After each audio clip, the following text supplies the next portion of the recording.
नमस्कार। स्वागत है आप सभी का मेरे YouTube channel body mind and soul में। आशा करती हूँ आप सभी अच्छे से होंगे। आज मैंने एक बहुत ही सेक्रेड टॉपिक चुना है अपने वीडियो के लिए और वो टॉपिक है गुप्त नवरात्रि, जो इस साल 10 फरवरी से शुरू हो रही है। 10 फरवरी से 19 फरवरी तक। ये विषय बहुत खास 2 कारणों की वजह से है। पहला तो ये कि गुप्त नवरात्रि माँ जगदम्बा की कृपा और उनका आशीर्वाद पाने का एक बहुत ही पवित्र और लाभकारी समय है। और दूसरा कारण है इस समय का गुप्त होना, मतलब इस टाइम पीरियड में साधना, जप और पूजा गुप्त रूप से निजी तौर पे की जाती है। बाकी 2 नवरात्रि यानी चैत्र जो गर्मियों में आती है और शरद नवरात्रि जो सर्दियों में आती है, उनकी तरह नहीं होती गुप्त नवरात्रि की साधना। ये एक अंतर्मुखी होने वाली, अपने अंदर जाने वाली और अपने अंतर मन से माँ जगदम्बा से जुड़ने वाला समय है। इसीलिए बहुत पवित्र माना जाता है और बहुत जल्द ही मनोकामनाओं को पूरा भी करता है। तो आइए सबसे पहले जानते हैं कि शास्त्रों के हिसाब से गुप्त नवरात्रि की साधना कब और कैसे शुरू हुई। पुराणों के अनुसार ऋषि विश्वामित्र और ऋषि वशिष्ठ, तंत्र के 2 निपुण साधक, बहुत समय से अपनी किसी इच्छा की पूर्ति के लिए साधना कर रहे थे, लेकिन बहुत कोशिश करने के बाद भी उन्हें फल प्राप्त नहीं हो रहा था। उनकी इच्छा पूरी नहीं हो रही थी। एक दिन उन्हें वर्ष के उस समय के बारे में पता चला जब देवी चेतना अपने चरम पे होती है, बहुत जागृत होती है। उन्हें पता चला कि ये एक ऐसा समय है जब साधक जो भी चाहते हैं देवी माँ उसे जल्द ही पूरा करती हैं। पर ये साधना गुप्त रूप से करनी है, अंतर्मुखी होके। उन्होंने संकल्प लिया इस समय साधना करने का, क्योंकि देवी माँ वो हैं जिन्होंने अपनी एक हल्की सी मुस्कान से पूरे ब्रह्मांड को बनाया है। तो उनकी कृपा से ऐसा क्या है जो संभव नहीं। आज के समय उसी टाइम पीरियड को जिसमें ऋषि वशिष्ठ और विश्वामित्र ने माता की कृपा पाने के लिए गुप्त रूप से पहली बार साधना की थी, उसी समय को गुप्त नवरात्रि के रूप में जाना जाता है। जब कोई गुप्त रूप से शक्ति की साधना कर अपनी सात्विक मनोकामना को पूरी करने की संभावना को बढ़ा सकता है। तब से ये 9 दिन चैत्र और शरद के महीने में आने वाली नवरात्रि से अलग पूरी तरह अंतर्मुखी होकर निजी तौर पे देवी शक्ति की पूजा के लिए समर्पित है। जैसा कि हमने पहले जाना कि अन्य 2 नवरात्रि जो गर्मी और सर्दियों की शुरुआत में आती है, उन दोनों से गुप्त नवरात्रि अलग होती है।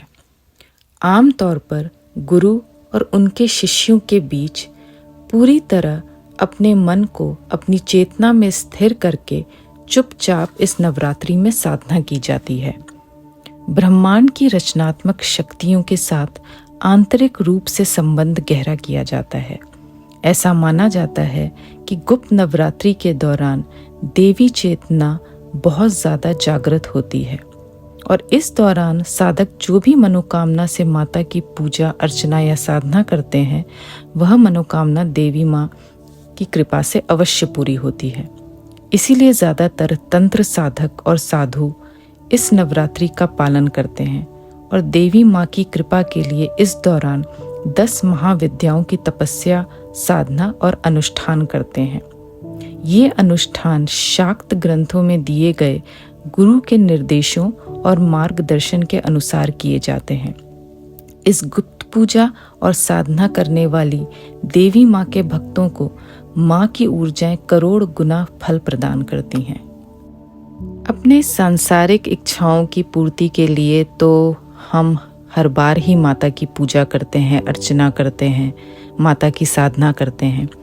पर ये जो समय है, गुप्त नवरात्रि का जो समय है, इसका सबसे बड़ा उद्देश्य है माँ जगदम्बा, जो 3 देवियों की त्रिगुणात्मक शक्ति है, त्रिगुणात्मक स्वरूप है 3 देवी शक्तियों का, माता महालक्ष्मी, माता महासरस्वती और माता महाकाली। ऐसी महान शक्ति की कृपा पाना, अपने अंदर माँ के प्रति भक्ति भाव और समर्पण भाव को जगाना, जिससे कि उनकी दिव्य ऊर्जा का अंश हमारे भीतर जागृत हो। ऐसा करने के लिए आप नवारण मंत्र का जाप कर सकते हैं। ये एक बहुत ही शक्तिशाली मंत्र है। ओम ऐं ह्रीं क्लीं चामुंडाये विच्चे। आप चाहें तो 9 दिन का संकल्प ले सकते हैं, अनुष्ठान कर सकते हैं। जितनी मालाएं आप बिना किसी परेशानी के थोड़ा समय निकाल के रोज कर सकें उतनी माला का संकल्प लें। पर याद रखें, जितनी माला आप पहले दिन करें उतनी ही कम से कम अगले 9 दिन तक रोज करें, और हो सके तो एक ही समय पे। 9वें दिन आप हवन कर सकते हैं, 9 कन्याओं को भोजन करा सकते हैं, मंदिर जाके माता के दर्शन भी कर सकते हैं। दूसरा शक्तिशाली मंत्र है ओम दुम दुर्गाय नमः। इसकी साधना करने से भी माता का आशीर्वाद और कृपा अवश्य प्राप्त होती है। यदि आप चाहें तो अपनी ही कोई पसंद का माता का मंत्र ले सकते हैं। बस जो भी करें पूरी भक्ति और प्रेम भाव के साथ करें, क्योंकि प्रेम से ही माता को पुकारा जाता है। इस दौरान की गई आपकी साधना आपको आत्म प्राप्ति यानी सेल्फ रियलाइजेशन की तरफ लेके जाएगी, और आप देखेंगे कि धीरे धीरे आपकी ज़िंदगी में बहुत सारे सकारात्मक यानी पॉजिटिव चेंजेस आ रहे हैं। आशा करती हूँ आज की वीडियो आप सभी को अच्छी लगी। माँ जगदम्बा की कृपा आप सभी पर हमेशा बनी रहे। अगर आपको वीडियो अच्छी लगी तो प्लीज़ इसे लाइक करें, मेरे चैनल को सब्सक्राइब करें और वीडियो शेयर करें। Thank you. Thanks for watching.